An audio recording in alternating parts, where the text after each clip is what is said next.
Hello everybody, Carolyn Caldwell here from Caldwell Evolution with day 13 of How to Get Stuff Done.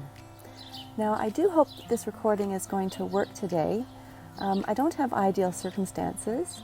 Somebody has just started up a power washer and the birds have decided that it's supper time on our bird feeder and they're very, very vocal about their meal tonight. So I'm competing with other noises in the background and if this doesn't work, then I'll just have to re-record it someplace else. Anyways, today I'd like to talk about creating your day.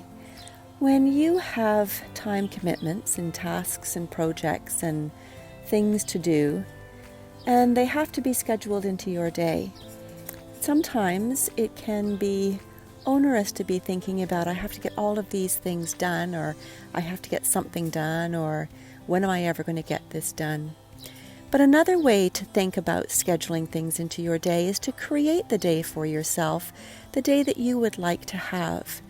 And so by planning your day and creating a day that you could look forward to, you can make things feel a little bit better about the things that you have to do.